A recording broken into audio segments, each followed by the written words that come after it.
I remember the early days of Fanachu podcast. Yeah. I mean, not the early days, the middle days when I started doing them. Like, we would do it at the conference room of HSS, and we would all just sit around this big table.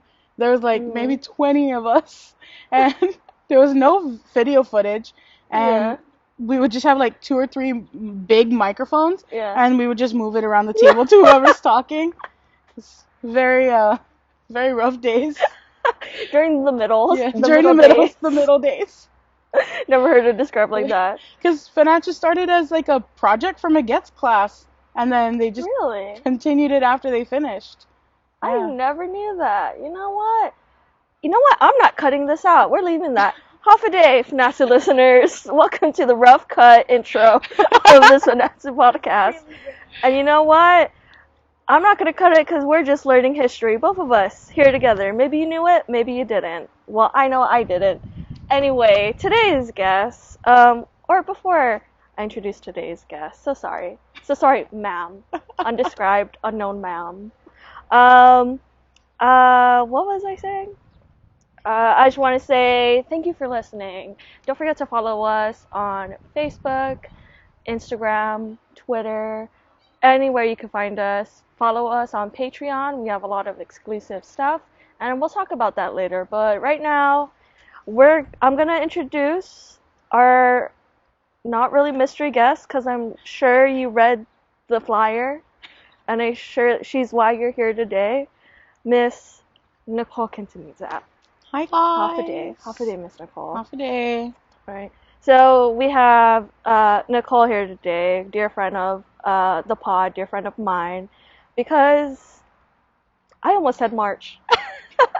It's April, and what is April? April is National Poetry Month, and who better to tell us about poetry on Guam than Nichole Quintanilla? And if there is someone better, don't put it in the comments, alright? We have fragile egos, and we're very sensitive. Or at least I am. Please don't hurt me. I know there's better. I could tell you who's better, but you got me. Hey, don't downplay yourself. Oh, anyway, why don't you tell us a little bit about yourself, yeah? Sure. My name is Nichole Quintanilla. I am a Guam history teacher at Ukadu High School. I have been writing poetry since 2011. So I'm bad at math, 11 years. I don't teach math. She did say history. Yep, I teach history. So about 11 years I've been writing poetry seriously. I have competed locally and internationally at Brave New Voices in Chicago in 2013. I've competed locally at the Grand Slam Championship in 2012 and 2013. So I've been doing some poetry and 2014, yeah. Wow, snaps. Well, anyway, you've been doing it since 2011, right? I will also not be doing any math. My degree is in psychology and sociology. Our computers do our math. But gosh, that's a very long time. How'd you get started and all that? I got started by taking a creative writing class in high school. I actually don't think I was registered for that class to begin with my junior year, but I think I just really hassled the teacher to please let me in. And I ended up taking that class, and yeah, that was it for me. I remember they had a workshop and guest appearance from Sinaganta Youth Movement. Sinaganta Youth Movement was an organization centered around bringing voices of the youth and helping them with spoken word poetry. So we did a lot of spoken word and slam poetry here on the island through Sinaganta Youth Movement. They've been around for years at that time, and they came and they did a performance at the school, and they said, hey, we have after school workshops. If you want to come by, try out our workshops, come to our poetry slams. And at that time, I didn't know what the heck Sinaganta Youth Movement or slam poetry was, but it sounded really cool.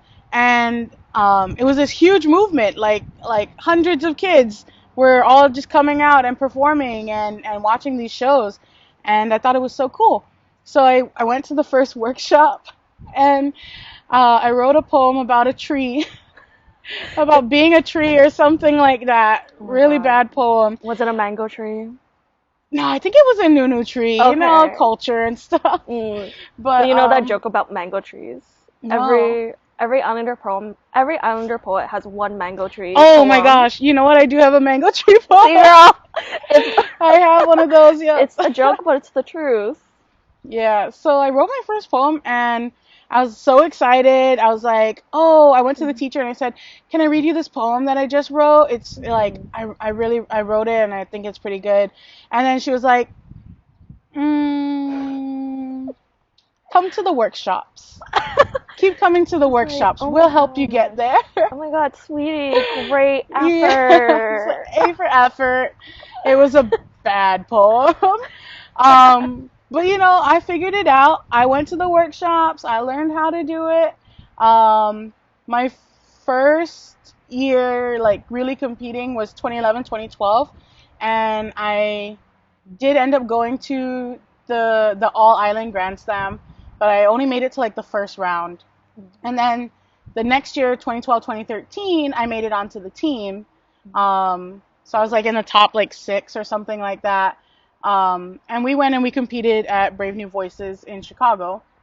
And that was super cool. Like we got to meet poets from all over the world, really.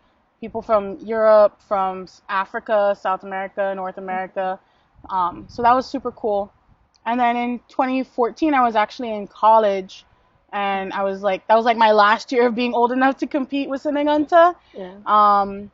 And I won the Island-wide Grand Slam that year. So I was the first place, but we didn't go out and compete that year. Mm. And then afterwards, I phased into being like a mentor and an organizer in Sinaganta Youth Movement, which is usually what happens with Sinaganta. It was, you're a youth poet, and then once you age out, you kind of like help take over the organization. Yeah. Is Sinaganta still an organization? Sinaganta is kind of retired right now, so they're on like a hiatus. They don't have anything going on right now. Hopefully one day in the near future they will pick up again, but as of right now they're in hiatus, unfortunately. Hey, you know what? Hiatus doesn't mean forever, you know? Yeah, It doesn't come back. and I'm hoping to bring it back. I've been doing workshops with, students around the island with different schools over the years, and I try and do workshops with my students, or with students at my school, especially during like Mas Chamorro. I always end up performing something. Yeah. Okay. Well, I think I'm really, you have like this kind of long journey with poetry that's just kind of amazing. Because I even see the work you're still putting out now, right? And it's like the one the one you just did for storyboard, and the one you just performed, like I think at class, the one about like the choral classroom. Yeah. Yeah, I think it's such amazing work, but of course, like you said, you don't always start out so great. Yeah. Sometimes you do need a workshop or two. And I guess, speaking on behalf of, out of my own curiosity, but also I feel like on behalf of people that are just kind of introverted, how was it like, how was it like to kind of put yourself out there? Because I think there's like the poetry for yourself, but then the poetry you're talking about, of course, it's written for yourself and written from a place that you understand, but it's also something that you choose to put out and you chose to share. And of course, when you share things, there's like criticism. There's a big difference between sharing like an academic paper and sharing a poem. I feel like academic papers, criticism hurt. Yeah. Personal experience. But oh gosh, sharing poetry, I feel like the criticism is easier to take to heart because it is kind of more so a piece of you and something yeah, more of a piece of you, something closer to your heart. But like as a teen, right? A teen, so many emotions. Yeah. Not a lot of self-regulation, not a lot of emotional intelligence.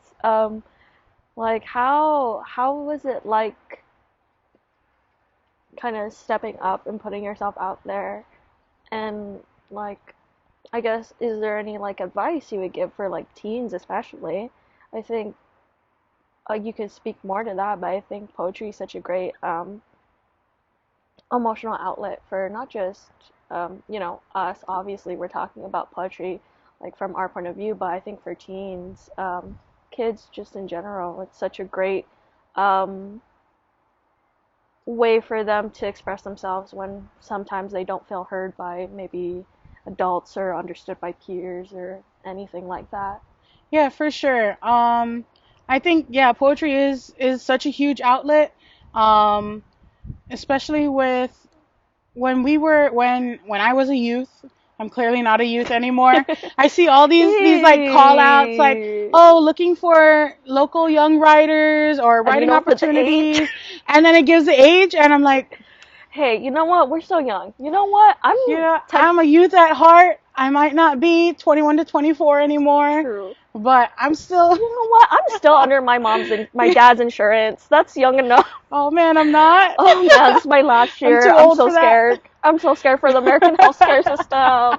Oh, but that's for another podcast. The American healthcare system. That's a series, really. Oh, tell me about it. But yeah. Anyway. Yeah, no. So ooh, lost my train of thought.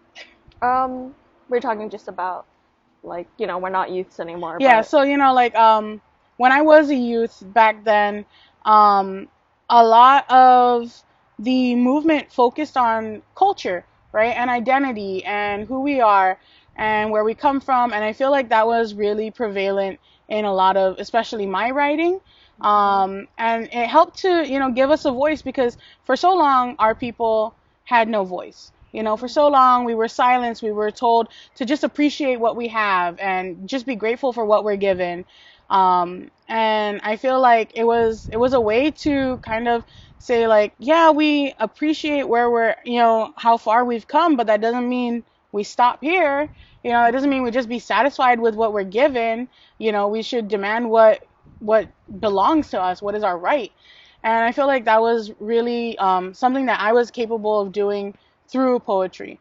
And it was, hard to speak out, especially, if your family isn't exactly as how do I say it, politically correct. politically aligned with you. Yes, if your family is not as politically aligned with you as you are, if they're not on the same wavelength, if they don't vibe, then they're gonna let you know they don't vibe. So you gotta be real careful about what you say, just in general. But I feel like through poetry, I was able to say whatever I wanted to say and be whoever I wanted to be without fear of backlash, as much backlash. Especially because my family was not into poetry, so they didn't understand what I was saying anyway. Um, but yeah, it was hard, especially for a lot of youth to come out and be like, this is my soul and I'm bearing it on the stage for you and I'm leaving everything out there and just criticize me and judge me, but this is who I am, But through that, we formed a really strong community. Right? There was a huge, especially at GW at the time, there was a huge community of poets who really were there to support each other. Like at the time, you could walk down the hallway and hear people like spitting poetry to each other. And, during break time or during lunchtime or after school, someone will come up and say, hey, I wrote a new verse, or hey, I wrote this poem. Can I read it to you? And like we would bounce off of each other, So when you go to the poetry slam and you look out, it's not as daunting when you're on that stage and you're looking out and it's your friends. It's people who've heard this poem already. It's your friends who aren't going to judge you if you mess up, or who aren't going to judge you for what you say.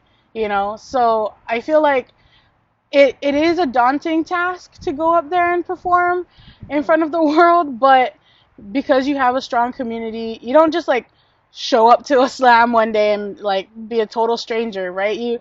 You build the community, and the community is always super supportive, very very supportive. They have this thing in the States where if you don't like a poem, you jingle your keys, and if you like it, then you snap your fingers.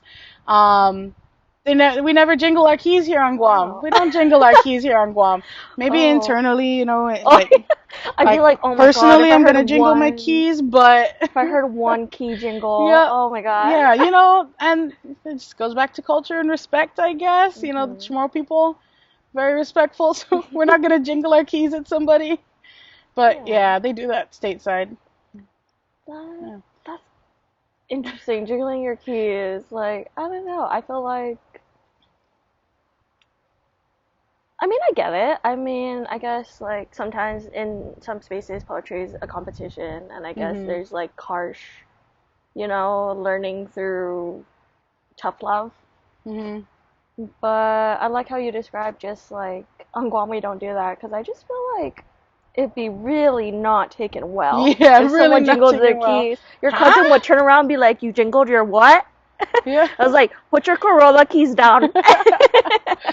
For sure. And you know, when we went to compete at Brave New Voices, Mhm. like to train for that process, because we knew going out there, Mhm. somebody might jingle their keys, you know, and we're not going to spend thousands of dollars to go out there with like half-assed Mhm. poems or with like, you know, like weak poetry, you know, Mhm. quote unquote weak poetry. So like we went through some pretty rigorous training, Mhm. you know, and I was just talking to one of my other friends who was was on the team a different year, and we were talking about how like, wow, we trained like 6 days a week for like all day long.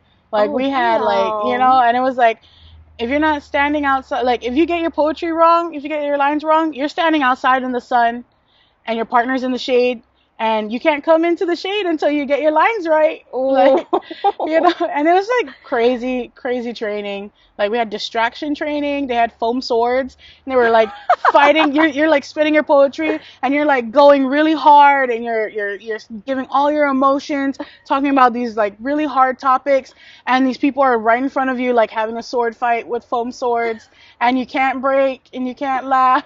Dang. Yeah, but it was fun. It was, you know, it was what we needed. Mhm. I mean, like, hey, pretty intensive for like Yeah. good But outcome, right? yeah, it was a competition. We were Right. going out to compete. Yeah, I mean, I'm sure it was a great outcome. And you know what? I'm sure everyone else can see it because if there's a video, we will cut to it right now. If not, Just kidding. just kidding, there will be absolutely no break. I can feel the first wind flowing through my veins, climbing through my heart, telling me their story. We watch Spanish explorers sail to our beaches, believe that these foreigners would honor our way of life, so we welcome them like family, took them into our villages, showed them how we lived in equality, like ancient roots, the bond between our men and women ran deep. We nurtured our young until they were able to bear futures. Our children understood that strength was not determined by gender. Together, tomorrow, men and women held up our home supporting households.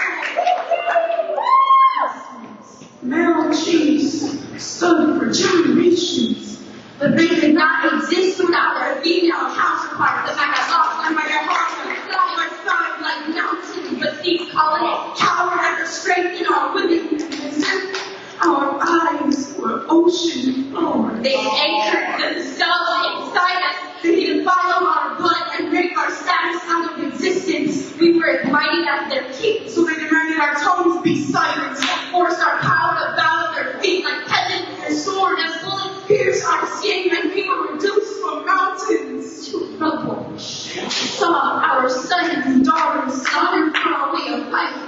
We knew that saving our children meant saving our culture, so we moved health into our villages. Surahanas, healers, inhaled disease, and exhaled life back into the bodies of our slaves. We were legends, reduced to storms and struggle, tales of women who endured. Our survival was more important than our names, and so our identities remained lost, like our 4,000 years of equality, generations of peace, birth, and broken like the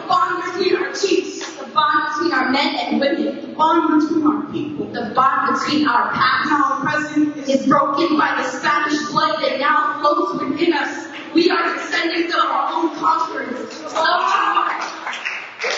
Some tomorrow men no longer see us as equals. And most tomorrow women don't know what it means to be black. Today, we are still trying to understand how we lost our matrilineal ancestry. How our matrilineal ancestry was lost, making us venerate founding fathers while forgetting our foremothers. Strong like a hawk to break through the ties and chains. We are living in a world where sexism is a form of colonization. And our generation before us, we will fight so our people will again understand the true worth of women. Maybe women in a colonized society, but we are never to be silenced. We will not be forced into submission by force. We will not allow you to stand with us. Our duty is to keep our culture alive, to open the eyes of our people and find our way back home. In homes on top of me, you sentir la mocha de la paz, my saha y mi vida, with nothing in nada ni curada, then we give life to our culture. We are Magahaga. Do not forget us. Welcome back. Welcome back. What a beautiful performance. If you didn't see a performance, then Just kidding. what a beautiful thought of a performance. Let's just all imagine in our mind a beautiful stage, people killing it, snaps, no jingles. No, not a single Honda Civic key being jingled. Anyway, well, first off, let me break this Malungai tree real quick. Fun fact, guys, we are in my yard. Why? Because it's a nice day outside. It's not raining. It's been raining a lot. No, I'm not hurting this tree. This tree grows very quickly. We have to cut it every now and then, and this is a great plant to use for tinola. I really don't know what the Chamoru word is for it, but I know in Tagalog it's malunggay. Great. Anyway, we did need a water break. Sponsored by... Sponsored by... Not... Actually, I don't think we can say that. We're going to cut that part. Just kidding. Redacted. Beep. Sponsored by... Sponsored by no one but independence. Independence and sovereignty. Sponsored by National Poetry Month. Anyway, I want to hear more about this, what is it?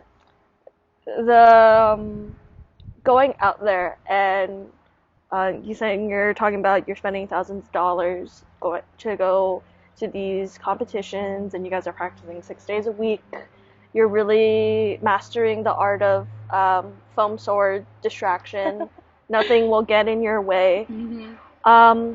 What was the experience like going there? Because I'm also curious about, like, I think one of the things with poetry and art in general is that it's just another great avenue to showcase not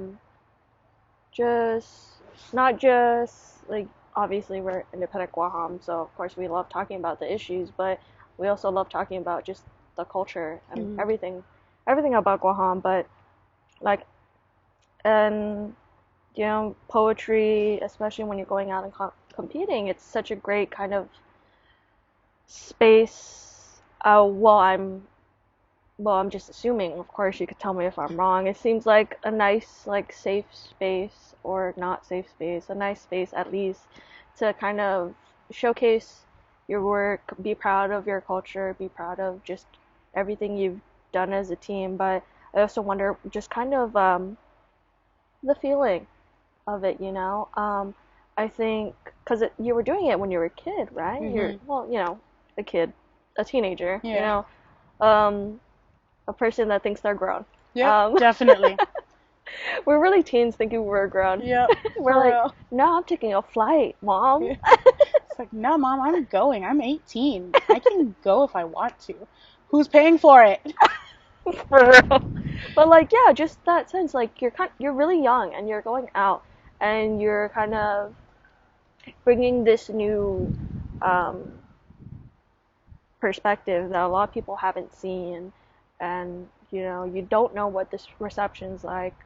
I don't know how many times you've been to the States before that, like personal experience of just being in these new like spaces. We're used to like, if you're doing poetry here, you're used to seeing your regular Chamoru, Filipino, Pohnpei, Turkey's faces, Yeah. but going out there and it's just very different. Like I just want to know what that whole competition experience was like. Yeah, for sure. It was the first time I've been to America, and so I was like, oh, this is America. Interesting, right? So it was definitely a trippy experience. And we worked so hard and we trained so hard, and we go out there and just the level of poetry out there is just so amazing. It's like, all right, this is why we worked hard, because these guys are not coming out to play around. And not that they didn't also work hard, but our trip was thousands of dollars each. Their trip was like a couple hundred, maybe $100 for the bus ride over, like for some of them, So it's like the competition was very hard, very steep, but also the community, like the community was definitely there. Not the same vibe as Guam, but you did feel a sense of community. We had town hall meetings, and we had workshops with other poets from around the world, and it was so cool to experience that and to be in that same space as as people who kind of have the same experiences but don't, but also have totally different experiences as you, and meeting all of those people. It was like a little weird. Sometimes people would come up and be like, wow, you speak such good English. Oh. And I'm like, unfortunately, yeah, I do. Unfortunately. And then, unfortunately. So I remember somebody came up to me one night and said, and hugged me. I don't know who this person was, but they just hugged me and they were like, wow, you smell so good. I'm like, yeah, it's called a shower. We have those back home. No, you didn't. Yeah, I smell good. I know how to clean myself. What the heck? So like people were definitely like, didn't know what the heck Guam was, where we came from, but we let them know, and a lot of our poetry was centered on our culture and who we are, and where we come from. And some of our poems were personal.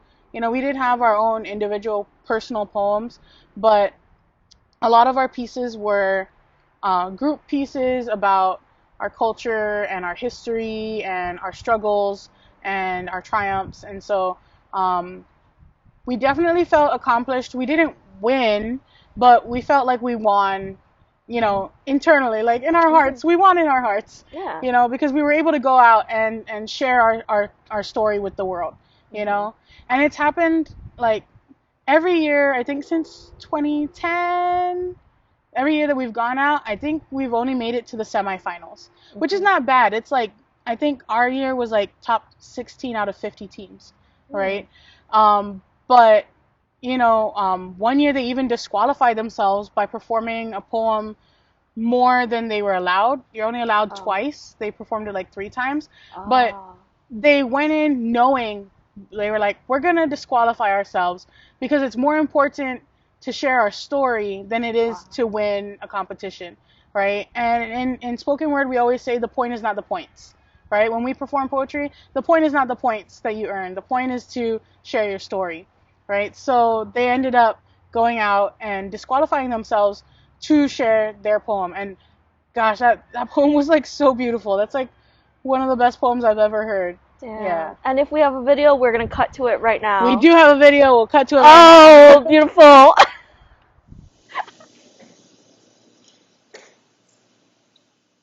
In 1668, silence sailed from Spain and invaded the shores of Guam.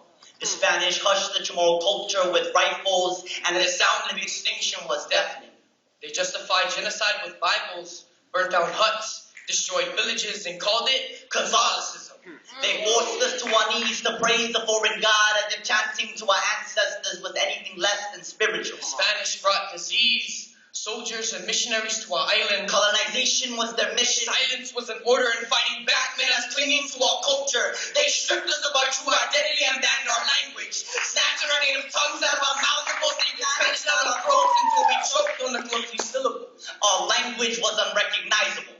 Converting Hutsa, Huwa, Zulu, Unu, Dos, Tres. Colonizing us was carried out in 3 simple steps. 1. Destroy the native language so the savages couldn't communicate. 2. Confiscate land in the name of God while resistors were executed. 3. Intermarry, rape, and procreate until indigenous bloodlines were diluted. But they did not realize we were warriors. Standing 6 feet tall, strapped with natural body armor, and with a chest so wide. One Chamoru chief excelled the breadth of his entire village. Chiseled abs cut so deep they reached their spines. Make no mistake, our bloodlines have backbone weaved into a double helix.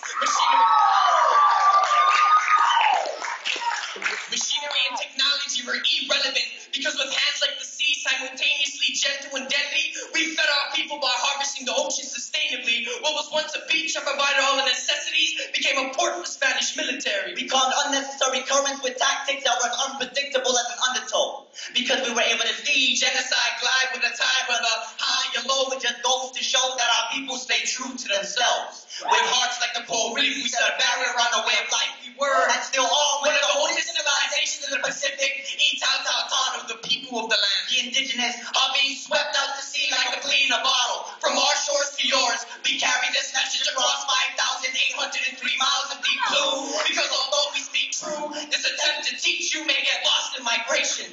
Not by choice, but by force, and of course, we won many battles for mortal wounds, left immortal scars on our true identity. Remind us that our oral history is the reckoning to break free from this tyranny. It is the foundation of strength we have to keep the Chamoru culture living and breathing. For too long we have watched the past form storm clouds over us, raining silence as a new king. But we were never given a chance to sit on that throne. We sit on the land that we rightfully own, and once again, our voices red, white, and blew away when Americans stormed our beaches. We were rich in heritage, but treated like peasants. In a capitalist system, cash rules everything around me. Cream get the money. Native language kill, y'all.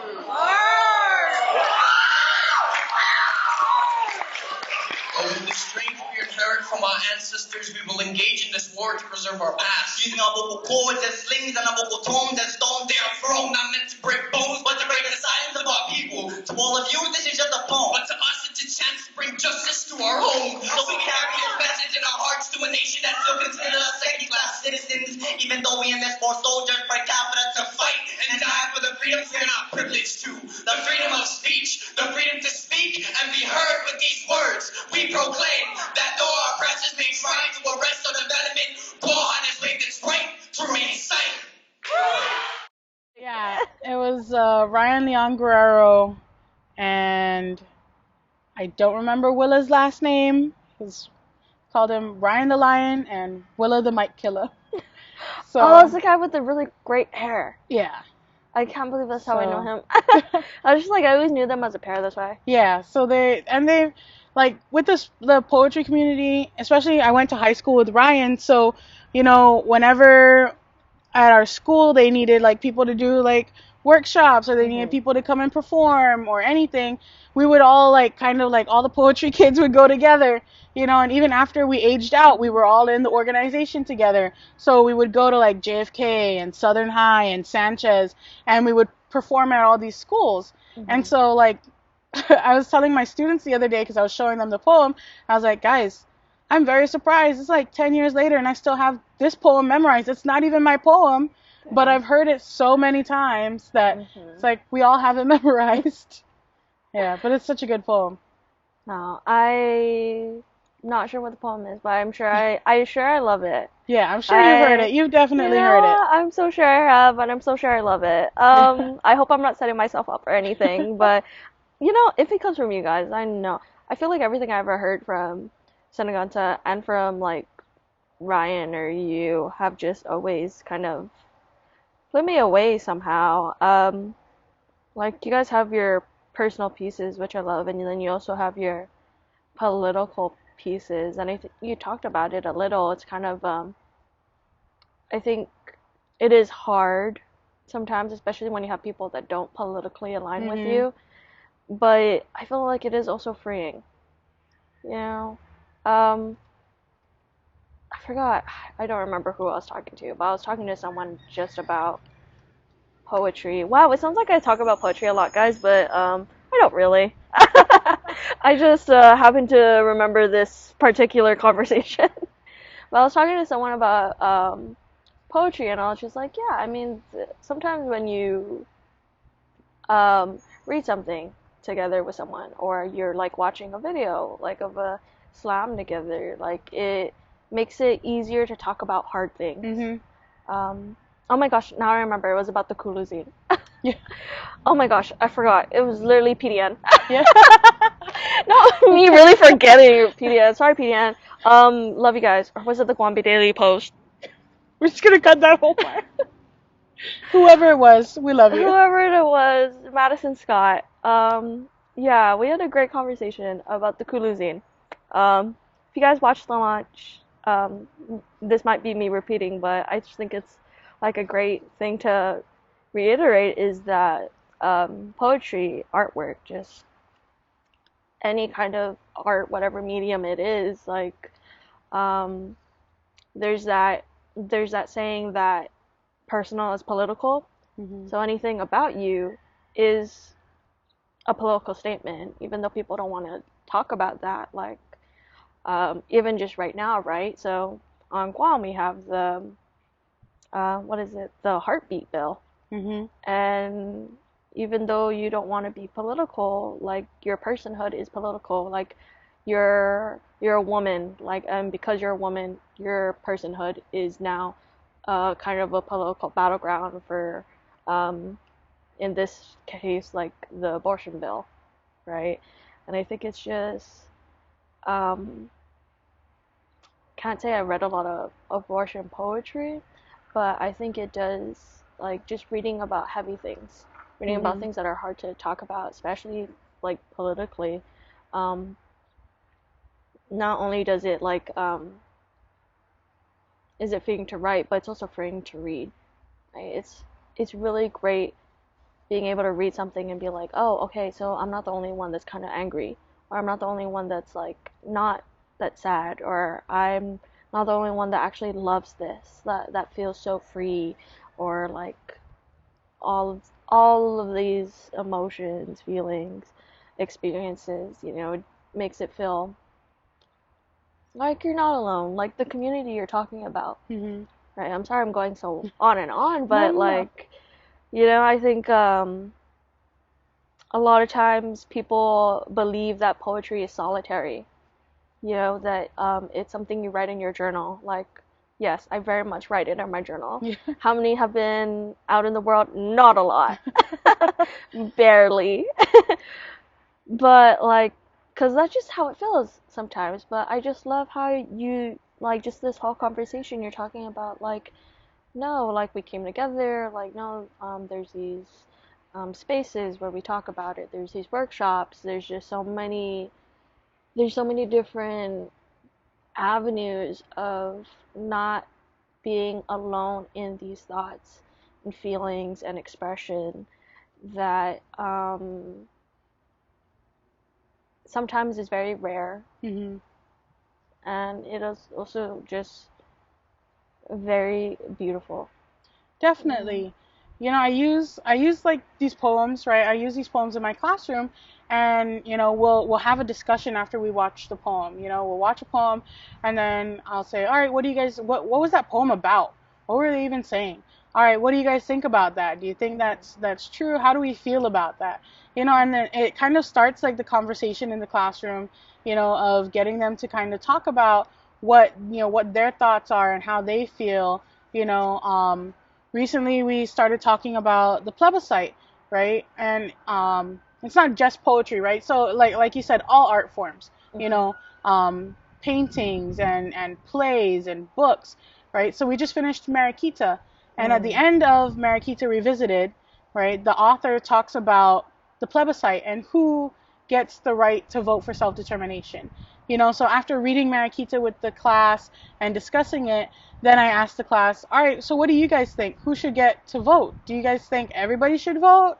You know, or do you guys think only the Chamoru should vote? define Chamoru. Like, what does that mean? How do you define Chamoru? Who gets to say you're Chamoru and not?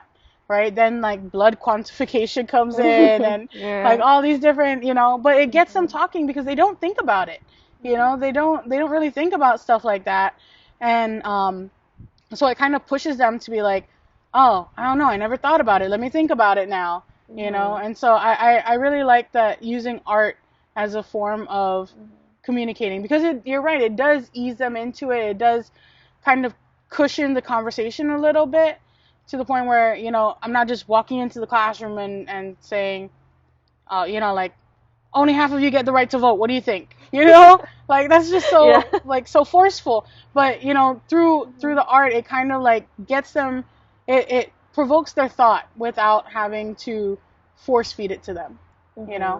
Yeah. So I definitely love using poetry and other art forms to get the kids to kind of figure it out. Okay.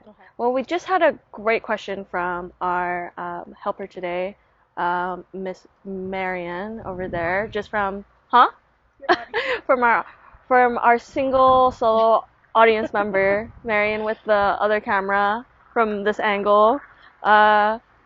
She did, if you guys don't remember, she also helped with the Numalu refillery episode too. So shout out to her for coming back, being a good friend. Thanks. Claps, snaps for Marian. Sorry, Poetry Month. Anyway, she had a couple questions which I thought would be great, so I just kind of put it on there. So just coming back from competition, and we just finished this conversation about what it's like being out there, what the competition is, just like all the experiences. But how about the experience coming back? It was definitely, surreal. I remember being out there back when Facebook was a thing, and posting on Facebook like, oh, we made it past the first round. Oh, we made it to semifinals, right? Oh, we just finished semifinals. Didn't make it to the finals, right? And so like, while you're out there, you're getting all these messages from family members, like, support and all of this. Then you come home and it's kind of like radio silence. You just go back to life is normal, and it's a very intense, like, week and a half or week that you're out there, right? Because we go out and, like, you have like a day to acclimate, and then like the very next day it's like constant. You're in like workshops and you're meeting people, and you're you're doing town halls, and you're discussing important issues among youth today, and then you go straight into competition, and competition was like rigorous. I remember losing my voice after the first day. Like, I got so sick, I couldn't speak at all. It hurt to like swallow, it hurt to breathe, and it was like, all right, we're a 4-person team. I'm part of half the poems. Like, what the hell are we gonna do? So like, I remember just chugging down Emergency, like drinking that hot tea and honey. And back then, Emergency was like this like huge disc of orange thing, and you put it in your bottle and you just shake it up in water. So like, chugging that all night long, right? And then the next day, just pushing through, just like, it hurts, but it doesn't hurt as much as not doing it, So like, just performing through the pain, and it was so like sunrise to sunset, like, you are doing something. You get up at 6 a.m, you're doing something with all those poets, and then all the way until like 10 o'clock at night you're doing something, and then you crash out and you wake up the next morning. So it's very fast paced, constantly, and then you come home and it's like back to island life, where you got nothing to do all summer long, and like, you're just chilling, and it's like, nobody cares that you're a poet. Nobody cares that you write poetry, and that you went and you met all these cool people, and so it's like, the people here don't give a shit.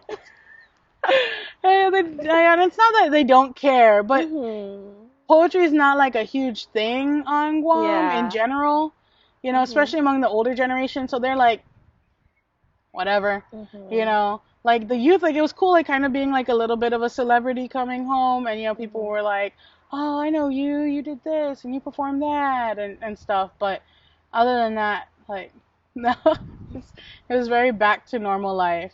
And I remember we like after coming home, like all these people in the States started like, sending friend requests, the people that you met out there, and then they started making like Facebook groups, back when Facebook groups were a Oh thing. wow, So there's like, Facebook gosh, groups. like there's so many Facebook groups that are like just sitting there on the Facebook I never opened of, like 2013, whatever, BMV, and like people just used to like send poetry and stuff like that. And then there was even like a group where we're like, all right, BMV 2014, everybody who's coming out next year, let's try and write poetry together now so that when we get out there we can perform, like an international team and stuff like that.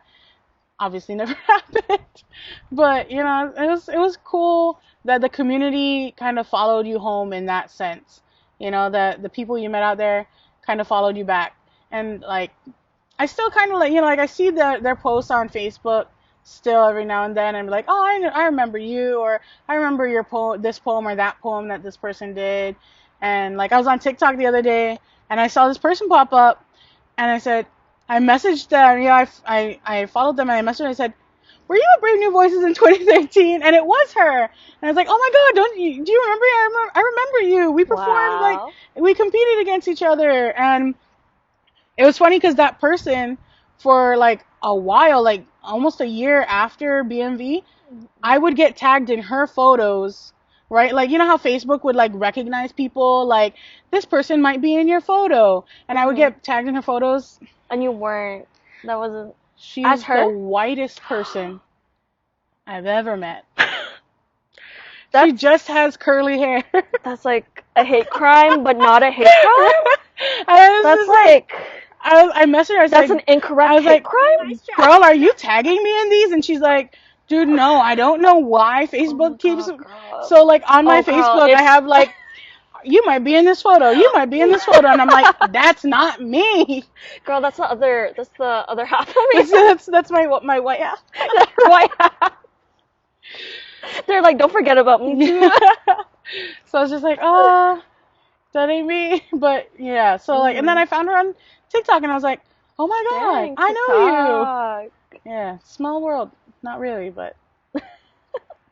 Yeah. No, TikTok's great. I feel like there's just like, of course it's the TikTok algorithm giving you what you want, but I just have so much TikTok poetry.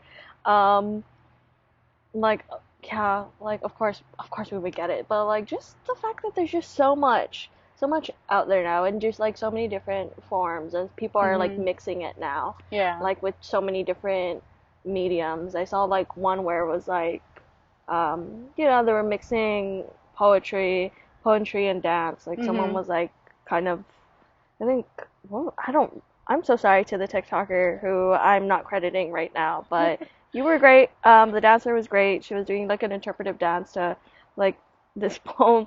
Wow, I feel like I'm really exposing what my algorithm is, because the TikTok was an interpretive dance to a poem about climate change. Yeah. I swear I'm fun, guys. I'm not just. That sounds like a lot of fun. Yeah, guys. You know what? Like, climate change I'm is in. fun. You know what? Activism is fun. No, but like it's so out there. But I think another question Marian had with like the more people are seeing things, I think the more like I was talking about how you give your way to criticism, but you're also giving way to like misunderstanding. We're kind of talking earlier about not on camera, but we're talking earlier about like the two kind of translations that go on, right? So there's the translation of you having a feeling, a thought, or just a concept, and translating that concept to a poem and a performance. And then there's the second translation that goes on in like, okay, do people actually get what you're saying? Like, are people misinterpreting it? And all of that. So I kind of wonder about like both of them, like the process of it, like the process of just how you have so much amazing poetry. So like maybe you can even take us through the most recent one you have, the choral classroom, Mhm. correct? I think if there is a video, again, I hope there is. We're gonna cut to it right now. This poem is called Choral Classroom. As a teacher, I often look out into an ocean of faces. On mornings when the tide is low, I can see hands rise like coral clusters jutting out of the water, hesitant and scarce, as if afraid to be scorched by the sun's rays, as if the sun had not already raised the temperature of their ecosystem. How are they to thrive in these conditions? When they have been conditioned to calcify themselves into a 2x3 desk, notions of what nation they belong to coat their minds like a thick layer of sediment, suffocating the knowledge that they are more than American possessions. In my classroom, I want thoughts to swim through their mind like fish about what they wish this island could become.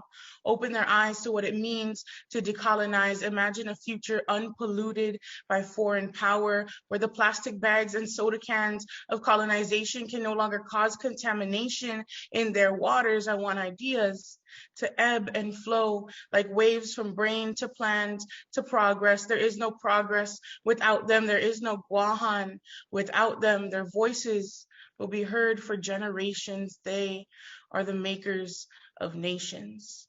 They are the caretakers of our island's past and present and future. These students hold all the power. They are this island's protectors. Together, they will build a community, defend our people against tsunamis that threaten our democracy, grow into a reef of leaders and dreamers, determine a future they see for themselves that tells the world that Guahan is going nowhere. They will surround this island vibrant and vast and unyielding, and it is our job to ensure our corals are thriving. Thank you so much, KUM Culture Club, because now I know for sure we have that video.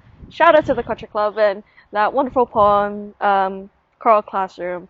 So, take us through, if you want to, you can tell us about more about the poem. If you don't want, it's okay. But like the process of it, really. Right. So the poem is about, being a teacher and seeing your students kind of struggling to thrive. I talk about them as coral and kind of pulling in like how they've been calcified in a 2x4 desk, and like just like their minds are coated by sediment, and how kind of relating to our own coral and how our coral are kind of like just stuck in place, and because of runoffs or what have you, they're constantly being coated, and they're not being able to thrive. They're not being able to get the sunlight that they need, and I kind of see it in the classroom where the students kind of have a hard time thriving, reaching their full potential, and I kind of wrote that poem based off of that. And it started with storyboard 19, I believe. Right here in this beautiful house that I will not disclose the village of. That we will not disclose the village or location for personal safety reasons, but please enjoy this malungai tree. But yeah, it was actually here with you that I wrote the first draft of that poem, like the day it was due. Typical style of us, waiting until right at the due date to turn things in. Unless you're my students watching this, then I always turn things in early. She never procrastinates. She planned ahead. No, they know I procrastinate. They know I do. It's normal. Everyone does it, and it's okay. Yes. Accept it. Accept yourself. Love yourself. Moving on. So, writing the first draft here and kind of just like, how do I tie in the environment to what I want to say about, my students? And then from there, so I had just a rough draft, a very short poem for that. For storyboard. And then I remember Melvin Wampat Borja asked me to perform something for the Commission on Decolonization, right? And he had a forum or something for that. So I was like, all right, sure. So then I took that poem and I just extended it a little bit. I was like, I want to say more. So I wrote a little bit more. And then after that, another event came up, and they were like, hey, can you perform a poem? And I was like, okay, let me just extend this poem a little bit more. And like usually, we like to say a poem's never finished. You can always go back and fix that poem or rewrite that poem. And that's something I do a lot, is like I'll go back and I'll look at something I wrote years ago and like, is this still relevant? Does this still make sense? How do I feel about it now? And then kind of reworking it if necessary to get it to fit. And to kind of tie into the other part of the question was that it does, sometimes it gets misconstrued. Sometimes, people are like, what are you talking about? Why would you say that? And it's like, I didn't say that, but I guess that's what you took from it, so you always have to be like aware, like people are going to take what they want to take. And I think that's also the beautiful part about poetry, is that, it's open for interpretation to whoever, and whatever, other people want to hear, And I actually saw a TikTok the other day from one of my, one of the poets that I really loved when I was first getting into poetry, Andrea Gibson, and she was talking about, she had posted a poem that she had come up with, and someone had commented and said, what the fuck does this even mean? like what does that, like, that makes no sense. And she's like, doesn't have to make sense. It's open, it's like today it could mean this, tomorrow it could mean that, it could mean this for someone and something totally different for someone else, and she was talking about how like God created the Grand Canyon, right? And she was like, comparing it to like pain or grief or something like that.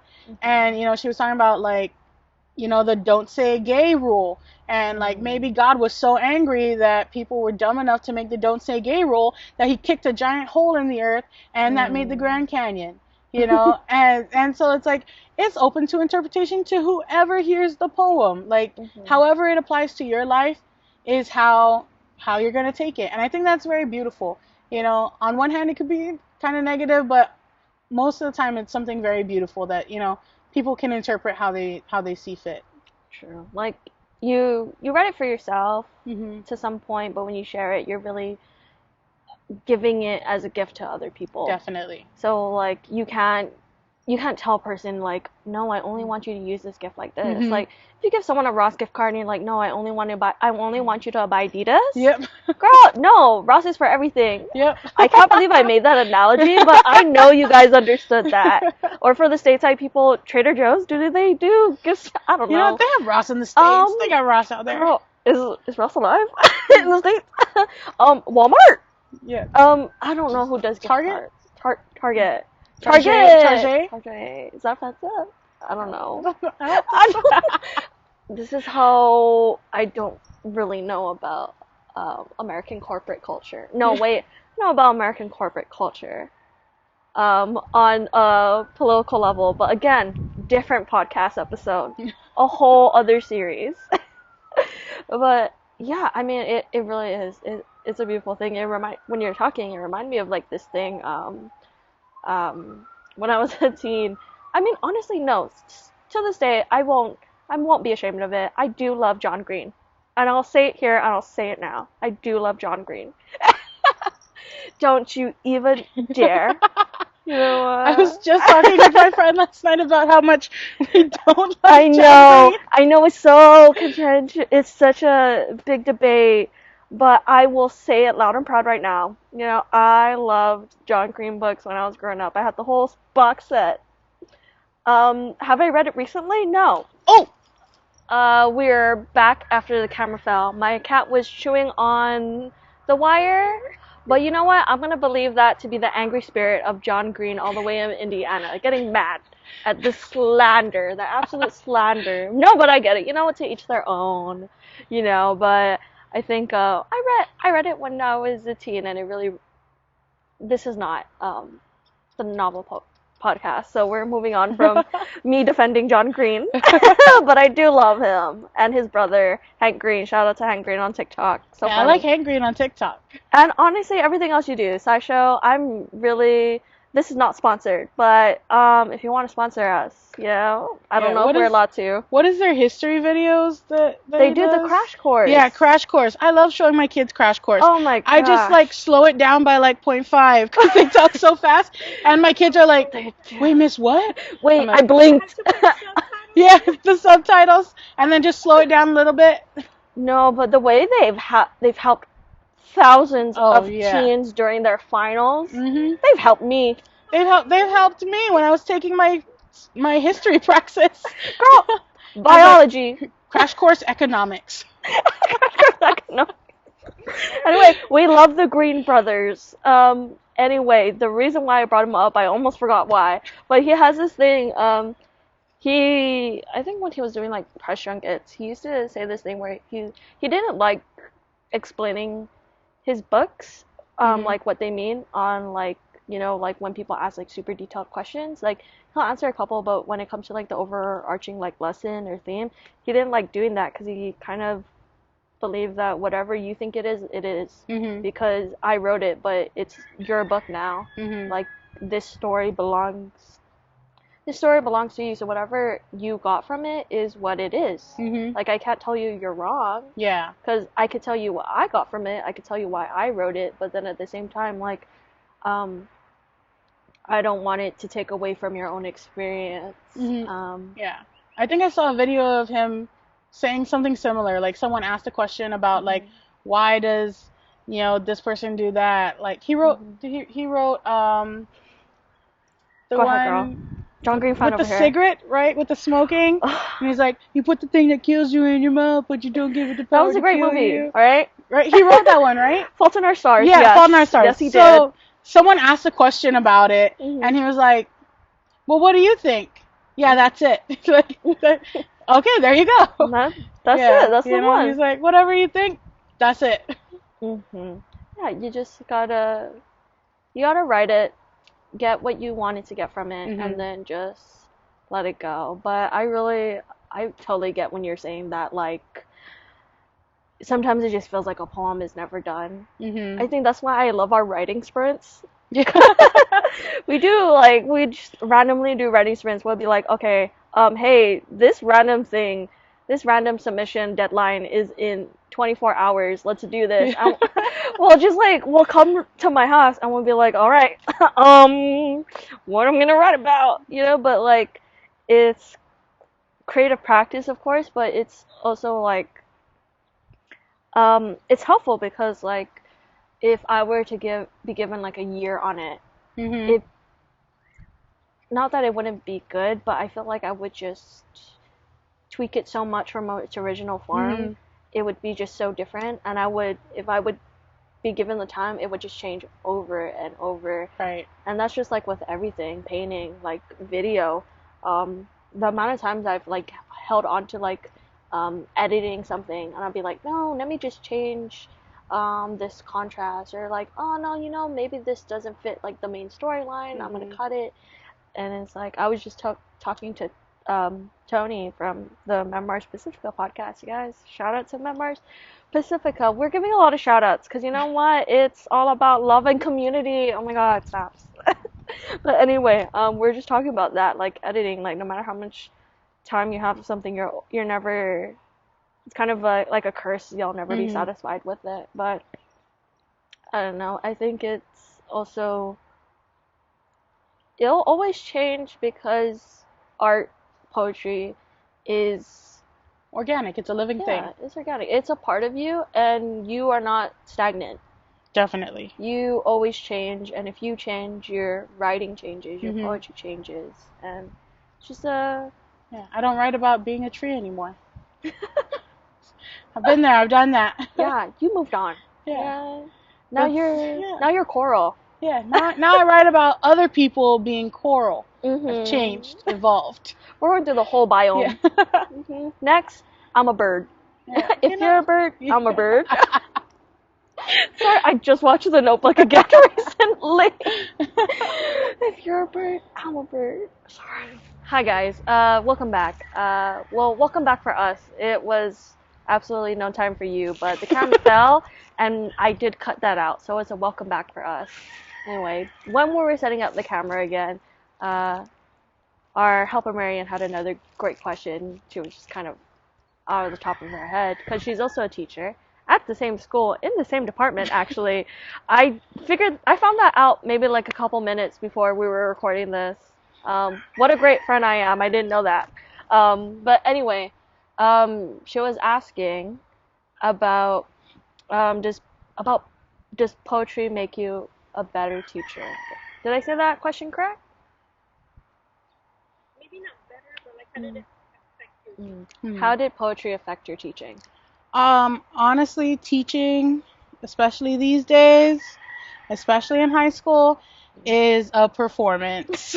Like you are constantly performing. If you're like not being entertaining as a teacher, it's gonna be real hard to get, to connect with your students, to get your kids to pay attention, to follow along with what you're saying. So, like, I think performance, poetry, especially because I did performance poetry, it definitely helped, in like so many different facets of teaching, you know. It helped, to be able to connect with the kids because I figured out how to say things in a way that'll get people's attention, you know. I figured out how to, tell a story, and especially because I teach history and I teach Guam history. Um, Everything is storytelling, and so it helped me to be able to tell an interesting story about our history, so that the kids are engaged. I don't just say, oh, this is a tunis and this is whatever, and sometimes they would do this. I would paint a picture in their minds, of life in ancient Chamorro times, and I constantly use the writing techniques that we learn through the workshops and stuff to get my students to connect with the content. All right, use 20 vocabulary terms to tell me a short story imagining you were teleported back in time living on Guam in ancient Chamorro society. So then they get this creative writing aspect into their class, into their Guam history class, where it's like it's social studies class. You don't really write in social studies class that much, but using these poetry techniques that I learned, I kind of get them to put themselves in that place, and to really connect with the content. And just like, like I remember when we were doing training for Senegal Youth Movement, like we would all lay down on the floor and hold our stomachs and then say our poems, right? To work on our projection and speaking and breathing from our diaphragm and, being able to project loudly, right? So now even though I wear a mask in class, my students can hear me from, across the room very clearly because I learned how to project very young, to perform poetry. I learned how to speak with authority in the classroom, because of doing the spoken word poetry all the time. So it's definitely helped a lot in the classroom as a teacher, both with lesson planning and, getting the content to reach the kids at their level, and then also with just performing in general, just my actual presence in the room. Yeah, for sure.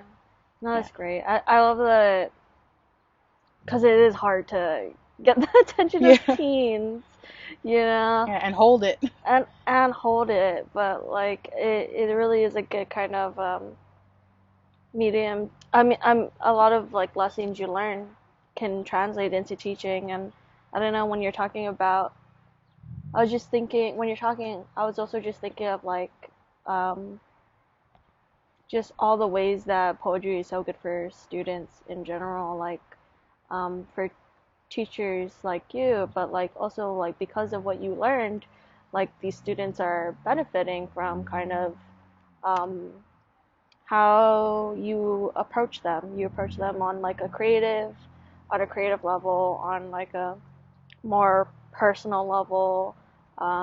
You understand these like techniques and just what is it? And then just poetry in general for teens. Like I think we all know it's like we're talking about for this whole episode is like expression, and like I think one of the things with teens, like I talked about emotional regulation, but I think even with poetry, like when I was younger, and I know a lot of people like um, had like similar experiences, is that art really helps you find identity, to like explore like explore yourself, who you are, what you think, and just kind of what you feel like your place is and everything. And it's just, God, the identity crises we had as teenagers. Multiple. Yep. We send each other TikToks of like emo phases, and it's embarrassing. It's embarrassing how much we relate to them. Yep. But you know what? Still stand. I would love to go to an MCR concert.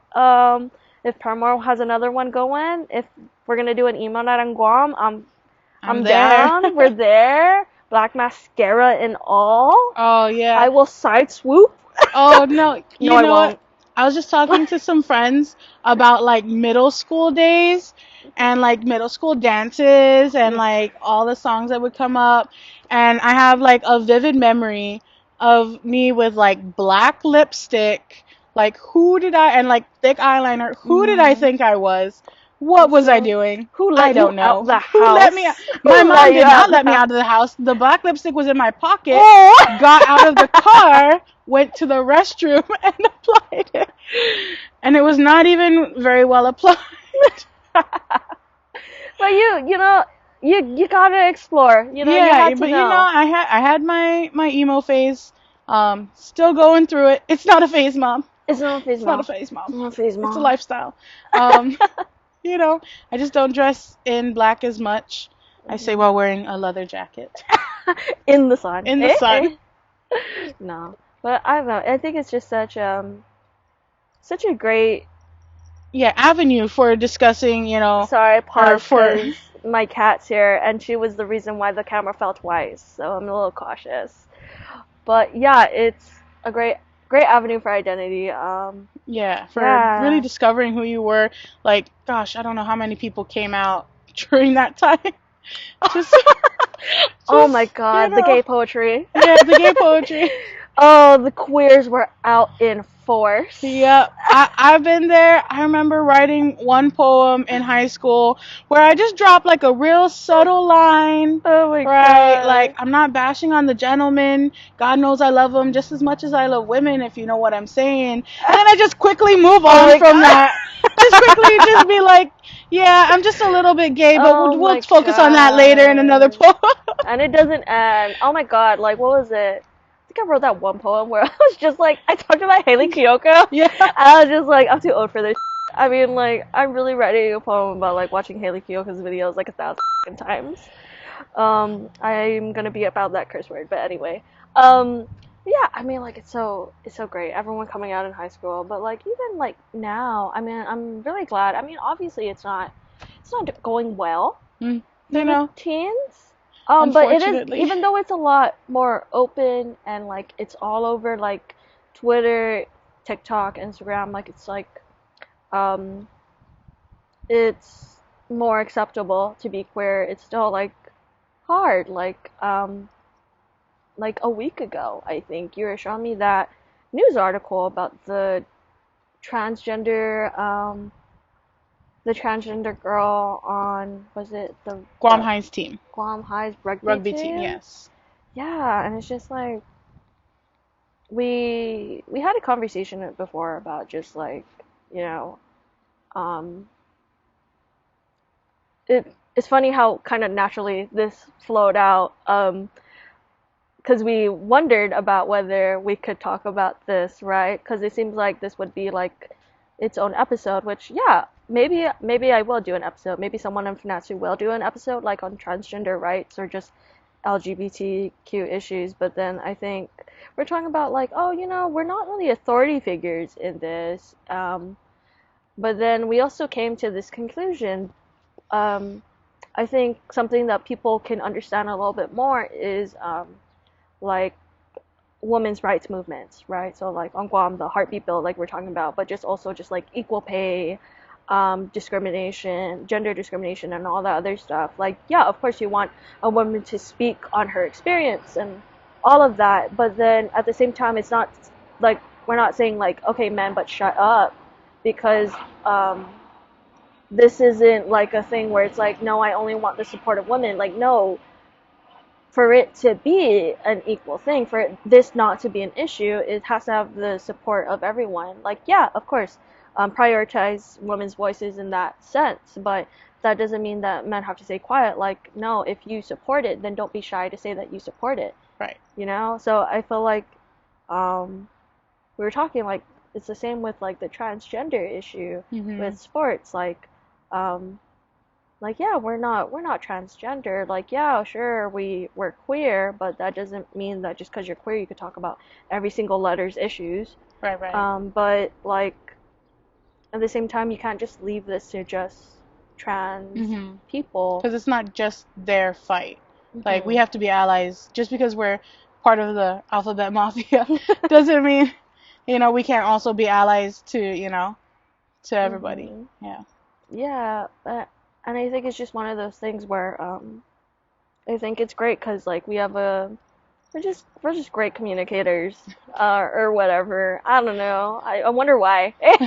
But like it's great that we have like good communication skills to talk about this. But like I mean, I'm not saying that not everyone has great communication skills, but sometimes it varies between like I might not talk the same with my distant relative, I might not have the same communication strength with an auntie or cousin, right? But like I think it's easier to talk about these issues with you, but I wish it wasn't that way. And what I mean by saying that is like I just wish it was easier to talk to others. Yeah, like I don't know. Do you feel like that? Like it's hard to talk about things like this? For sure. When the whole transgender student issue came up, it was like somebody on Instagram sent it to me and they were just like, "What are your thoughts on this?" Like, no, like, anything before that. They just sent the article and said, "What are your thoughts on this?" Like, yeah, buy me a drink first. Hey, haven't talked to you in a while. What's up? Here's what I think, I guess. Yeah. And then I said, "What are your thoughts?" Radio silence. I was like, "Call me back." Good to talk to you. But which is fine, if not everybody's ready to discuss it, as long as people are ready to hear about it and to listen and to educate themselves about it. And yeah, I think that I do wish that it was easier to talk to a lot of more people about it. A lot of people are a lot more closed off, kind of don't want to, we don't talk about that. And I did bring it up with some family members, and they were like, back in my day, we didn't have any transgendered people. There was a lot less gay people around. And I said, nah, honey. Girl. There were a lot of transgender people back then. There were a lot of gay people back then. But they were persecuted a lot more. Yeah, they were in the closet. But they were there. Like, they still existed. Just because you didn't see it doesn't mean they didn't exist. And, so I was like, they just you're wrong. Yeah, they just didn't exist in your mind. Yeah, they had to adapt to survive, like literally to survive, But, I'm glad to see a shift, especially working in the education system, working in a high school especially. I do see a shift, especially amongst, us younger teachers, amongst, the woke at the school, I guess. The woke, yeah. So like I do have, students where I would get emails from the counselor saying, "Hey, the students in your class, online on Power School, their name is this, but they prefer to be called this, and they're figuring out who they want to be.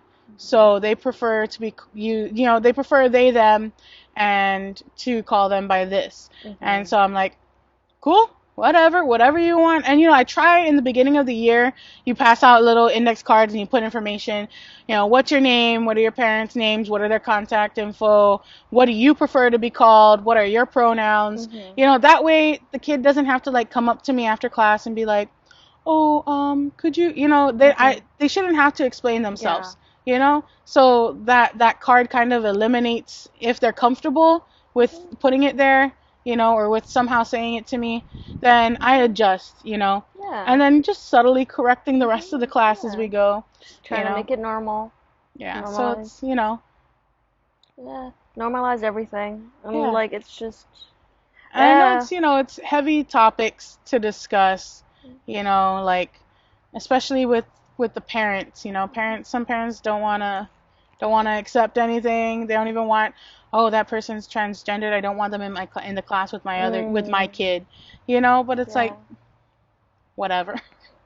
Yeah, it's heartbreaking because these are teens and like they already have like they are they There's have a so lot much of to struggle they with have so already. much they have so much. I Yeah. don't know what I stressed over, but I know I was so Oh, stressed for as a sure. teen for some For sure. reason. And now these kids are also dealing with the pandemic on Oh top of that. gosh, yeah, they're handling a lot, and just like the fact that they have to handle um this identity, and it's not just usually when we were kids we just handled like pure relations, but now Mhm. they gotta handle like parents hating them Yep. for no Yeah, coaches, yeah for no good reason, coaches trying to put legislation out or trying to Yeah. like put more rules into like all this other stuff when it's just like no, like they're literally not doing anything, Yep. they're It's just like being they're just trying to themselves. live their best life, Yeah, you but yeah. know.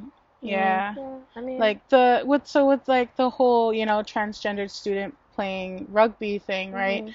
We discussed it in my family and, with other friends and, some people had different opinions Mhm. and, unfortunately they Yeah. they weren't as open-minded, but, like I think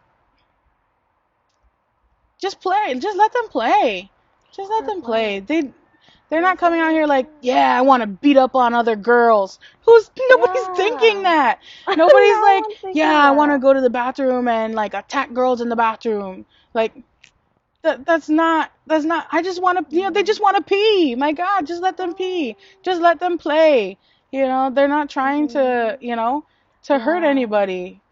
And Mhm. there are bigger, stronger girls on the team Yeah. than this transgender girl. Yeah. So like you're just like you're saying Mhm. that none of them can play? Like if you're saying, "Oh, because their body is different, everybody's body is different." Mhm. Every single person, like we could both go to the gym and bench press, however many pounds We absolutely every single could. day Uh, and our bodies will not look the same, yeah. like Absolutely could. you can have identical twins go to the gym and each lift 100 pounds every single day, and they're still not going to look exactly the same, you Mhm. know? So Yeah. it's It's like, just you can't keep your I don't bands know. off our bodies, dude. Yeah. I don't know. But I think we have a lot of stuff. I don't know where we're at minutes wise, but just judging by The the sun? amount of light I am losing, the shadow was so close to us, but now it's so much further away, and I think that's how they used to tell time back then. So I'm gonna use that. But yeah, I don't want to just like cut off that. I wish we could talk more about that transgender issue and also the abortion, The heartbeat bill. the heartbeat bill. This episode comes out the day before. If anyone's interested, So stay tuned um, for the next episode yeah, in which we will discuss, maybe not. Yeah, but I hopefully. think the day after this episode comes out, on the 28th, there's a Half a day, everyone. Editing Annie here. Just dropping by to make a quick correction. So the protest is actually on April 27th. So if you're watching this live, that is today, starting from 4 p.m. to 6 p.m. in front of the Guam Congress building. So they'll have signs, but they encourage people to bring their own sign, and it is Denim Day, so please wear denim. Again, it is not April 28th, it's April 27th from 4 to 6 in front of the Guam Congress building. Alright, now back to the episode. But yeah, I wish we could talk more about these issues, but we kind of, I'm pretty sure we've gone over time a lot. But I'm just glad we're able to talk about that transgender issue because like, we don't need to leave talking about LGBT issues for June. We're not a corporation that just suddenly changes their profile pic to a rainbow when it's June 1st. Like, no.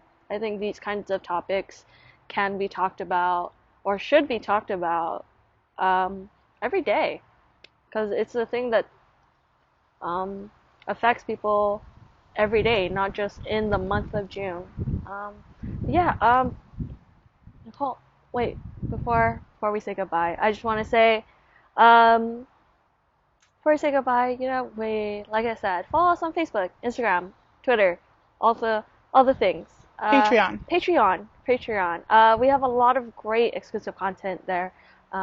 Manny Cruz with his Machapang's Canoe Club. Senor King Conception with his monthly Chamoru episode, I believe. And then just a lot of secret radical readings, a bunch of other stuff. So please support the work that Fanachu does and all these great creators. And yeah, thank you so much, Nichole, for stopping by the Malunggay tree and whatever else it's really called in English and Chamoru. But you know what? Yeah. Thanks for having me. Snap, I love coming to Marian, Fanachu. Snap for Nichole.